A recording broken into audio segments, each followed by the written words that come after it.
परमात्मा श्री राधा कृष्ण के चरणार बिंदों में शतकोटि नमन बंदन करते हुए मित्रों को, जिज्ञासुओं को, धर्म प्रेमियों को, ज्योतिष विज्ञान प्रेमियों को हर हर महादेव, बम बम भोले, नमः शिवाय।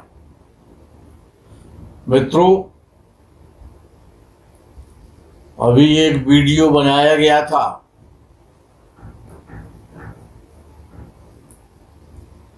कि भाग्य बली तो सब बली। उसमें से नवम भाव तक का, नवमेश का फलादेश आपने श्रवण किया था। उसी वीडियो को सुनकर के हमारे बहुत अच्छे श्रोता हैं, गुरु शिष्य का संबंध हमारा उनके साथ है। सुस्मित रांची झारखंड से हैं वो। उन्होंने कमेंट दिया था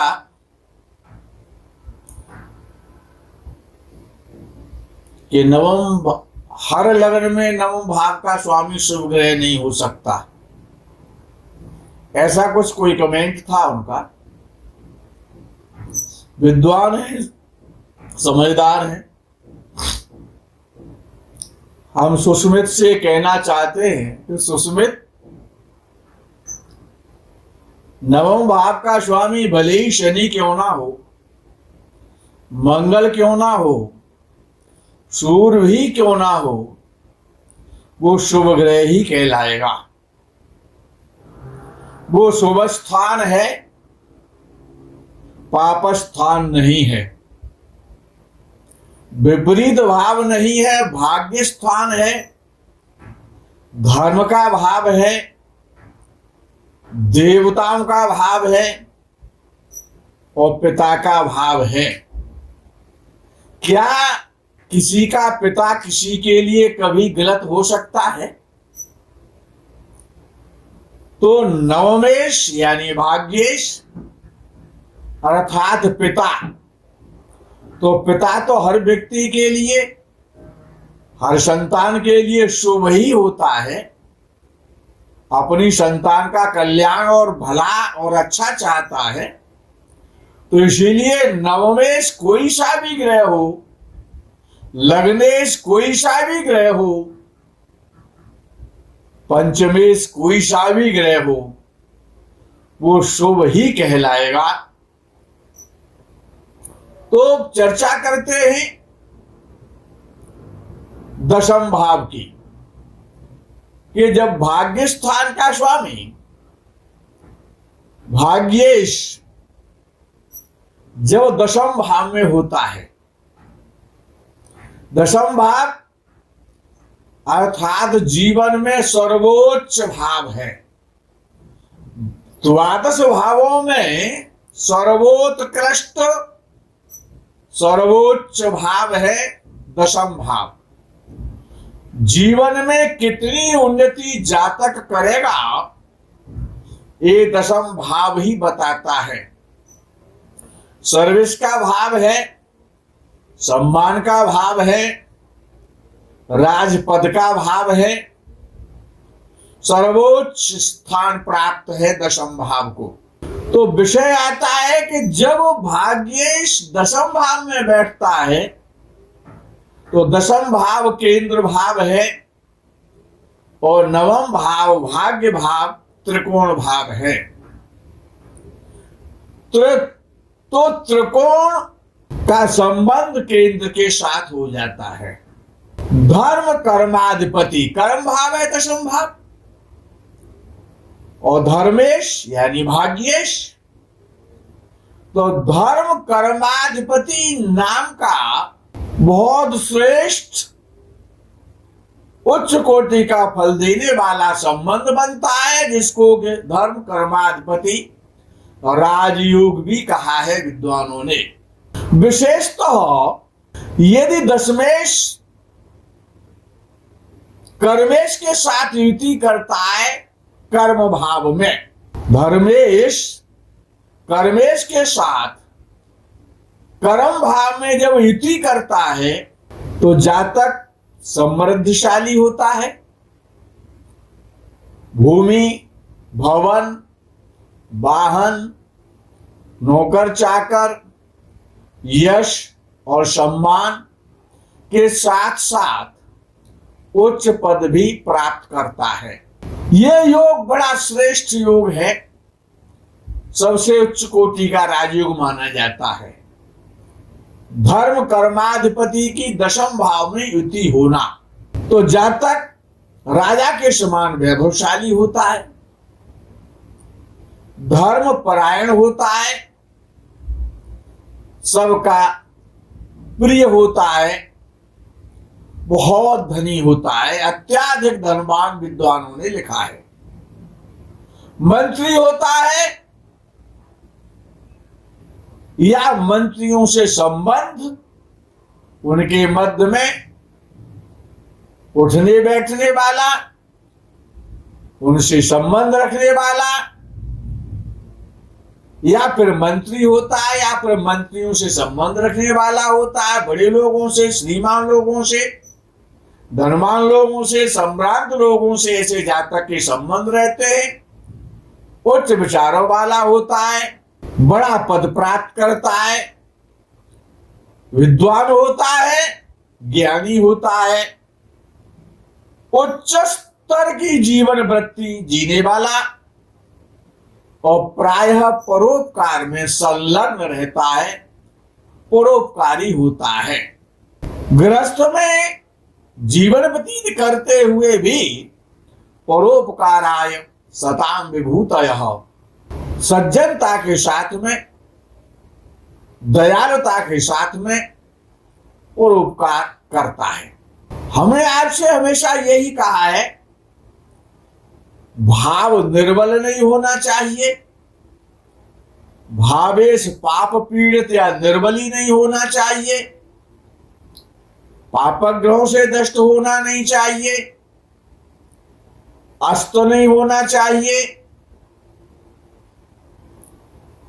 और संधि अवस्था में नहीं होना चाहिए, पाप दृष्टि नहीं होनी चाहिए, अन्यथा ये योग बहुत कमजोर हो जाता है और उसका पूर्णतया फल प्राप्त नहीं हो पाता है। आगे बात करते हैं कि जब भाग्येश यानी नवम भाव का स्वामी नवमेश जब एकादश भाव में लाभ स्थान में होता है, लाभ स्थान समस्त इच्छाओं की पूर्ति करने वाला भाव है, देने वाला भाव है, देता ही देता है, समस्त प्रकार की इच्छाओं को पूर्ण करने वाला, जितने प्रकार से संपत्ति की प्राप्ति होती है, खुशियों की प्राप्ति होती है, वो सभी विषय एकादश भाव से विचारणीय हैं। तो जब भाग्येश एकादश भाव में बली होता है, युवावस्था में होता है, पाप पीड़ित नहीं होता है, समस्त प्रकार के लाभ कराते हुए जातक के जीवन में जितनी भी इच्छाएं, आकांक्षाएं, महत्वाकांक्षाएं होती हैं, उन सबको भली भांति शीघ्रता के साथ में पूर्ण करता है।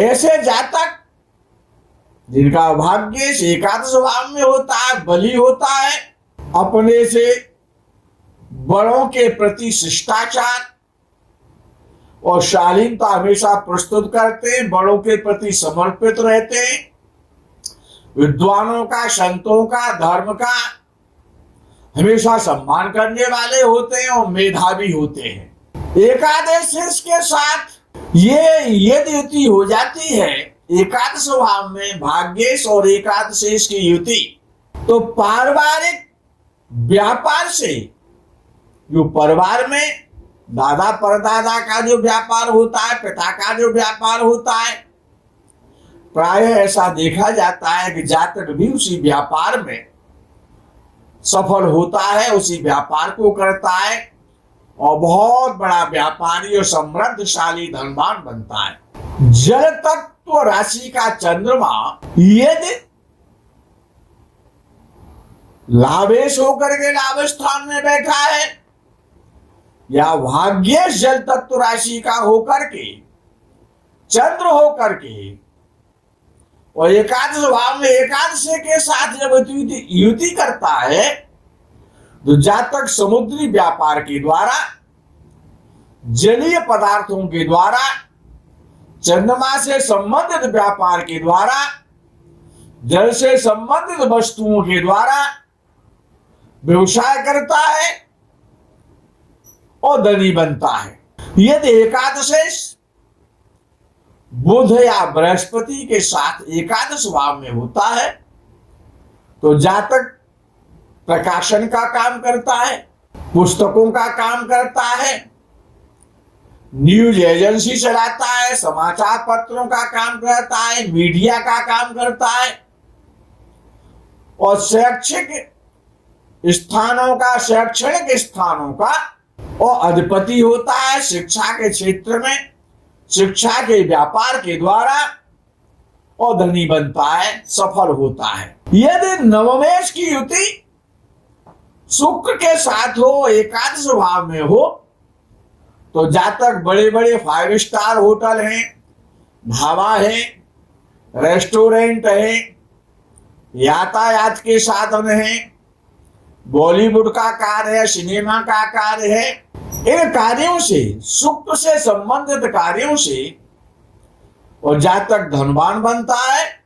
और यदि यह युति राहु या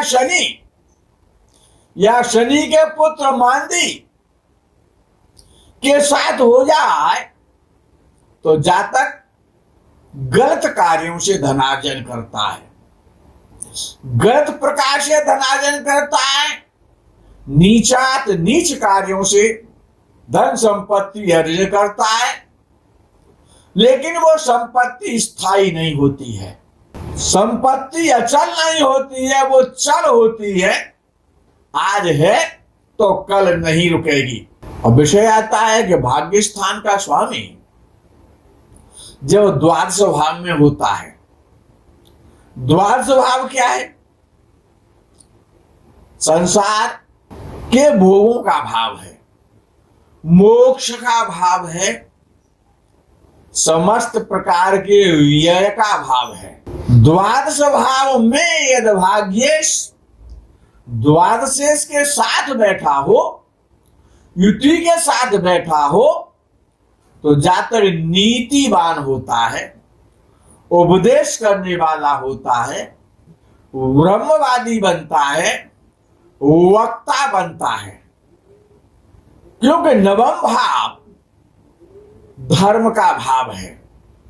तो जब धर्मेश और द्वादशेश के साथ मोक्ष के स्थान में, मोक्ष के भाव के स्वामी के साथ जब बैठेगा तो अपने भाव से तो केंद्र में होगा, यानी कि नवम भाव से द्वादश भाव नवम भाव का आश्रम है, नवम भाव का घर है, गुरु का घर है।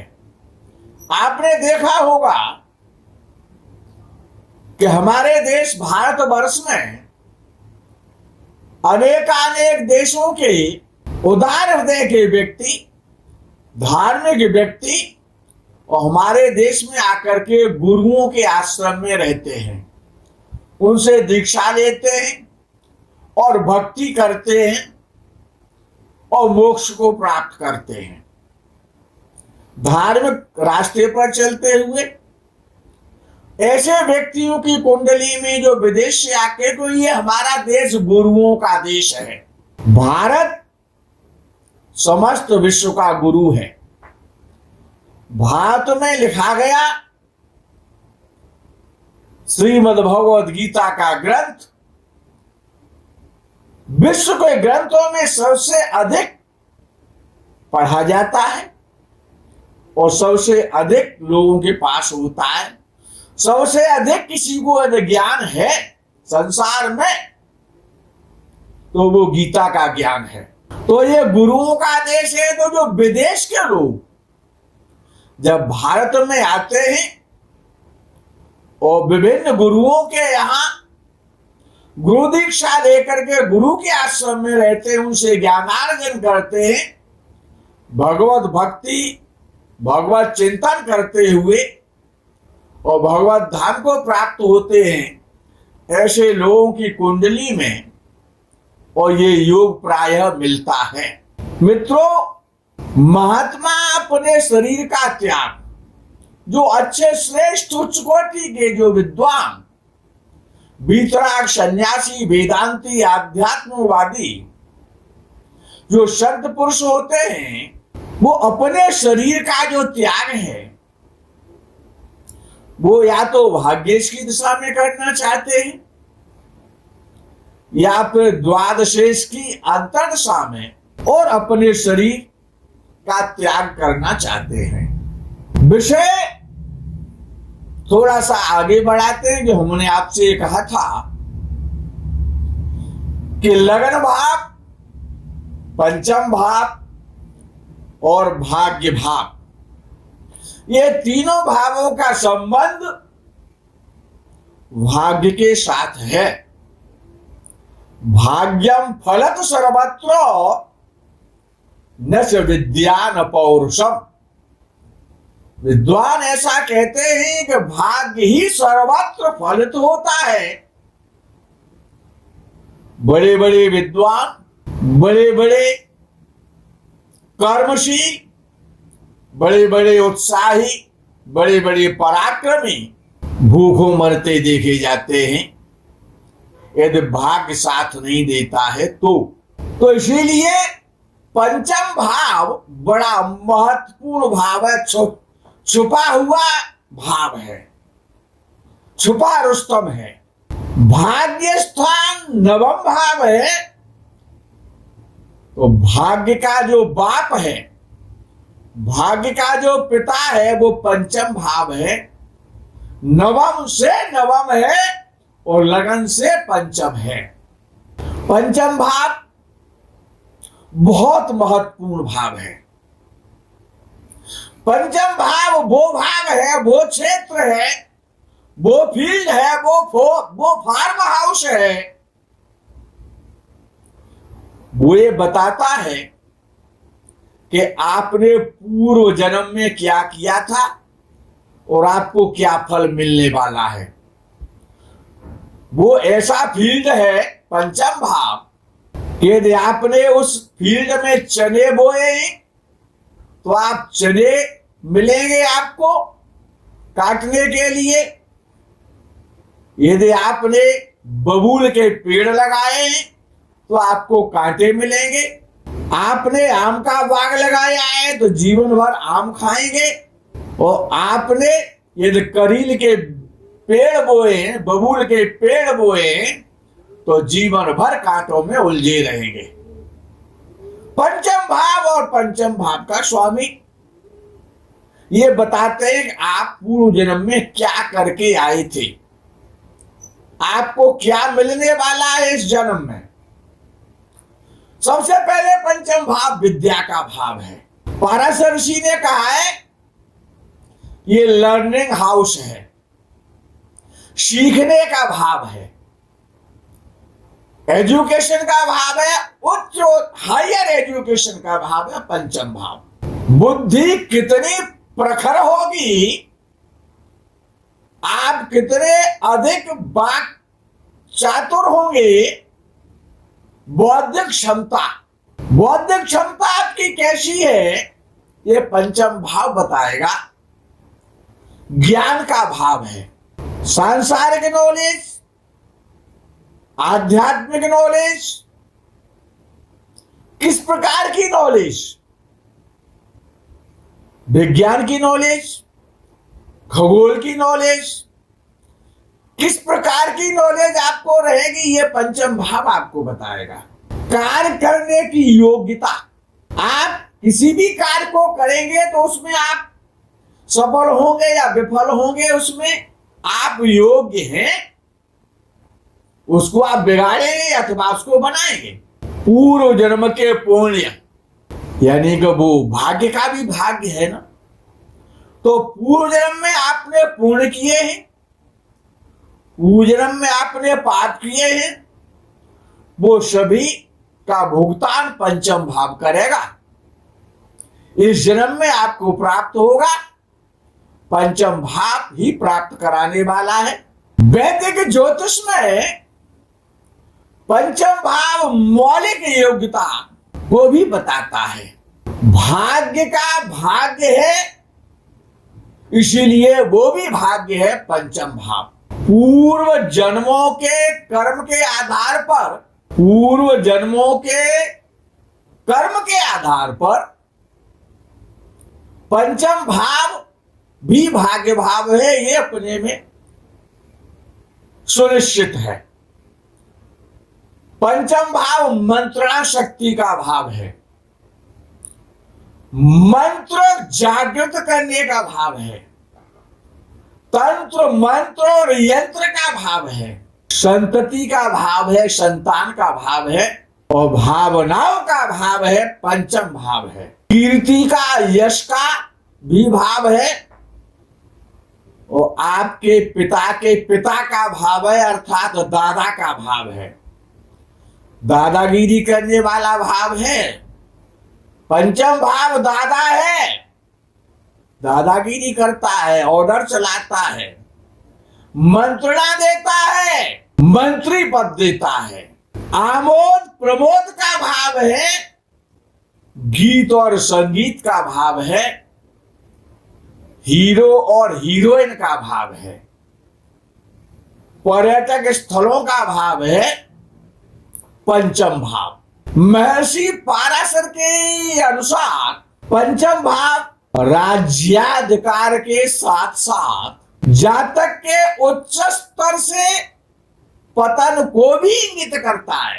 बहुत ऊंचाइयों पर जाने के बाद आपका पतन तो नहीं हो जाएगा, क्योंकि दशम से अष्टम भाव है पंचम भाव।